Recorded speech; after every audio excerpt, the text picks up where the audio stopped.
வணக்கம். இது crime time. நான் நந்தா. சிவகங்கை மாவட்டம் திருப்பத்தூர் பேருந்து நிலையத்தில் அரசு பேருந்தை பொதுமக்கள் வழிமறித்து முற்றுகையிட்ட சம்பவம் பரபரப்பை ஏற்படுத்தியுள்ளது. பேருந்திலிருந்து பயணிகளை இறக்கிவிட்டு நடத்துனர் மீது நடவடிக்கை எடுக்கப்படுமா? நடந்தது என்ன?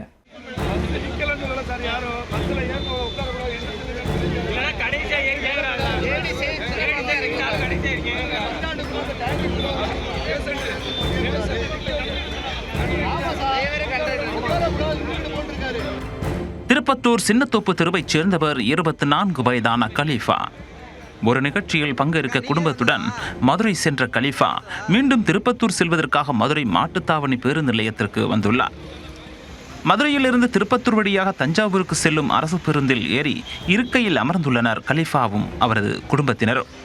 அப்போது நடத்துனர் பேருந்துக்குள் ஏறி தஞ்சாவூருக்கு செல்பவர்கள் மட்டும் இருக்கையில் அமருங்கள், மற்றவர்கள் கீழே இறங்குங்கள் என சொல்லி கலீஃபாவையும் அவரது குடும்பத்தினரையும் பேருந்திலிருந்து கீழே இறக்கிவிட்டுள்ளார்.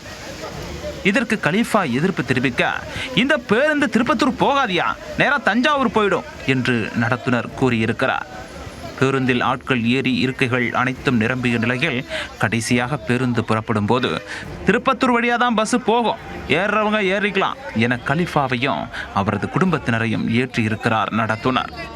அவர்கள் மீண்டும் அதே பேருந்தில் ஏறி நின்று கொண்டே பயணித்துள்ளனர்.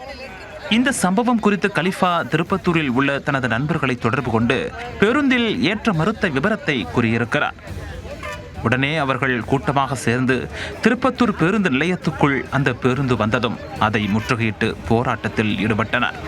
மேலும் பேருந்தில் ஏற்ற மறுத்த நடத்துனர் மீது நடவடிக்கை எடுக்க வேண்டும் என்று கோரிக்கையும் விடுத்தனர்.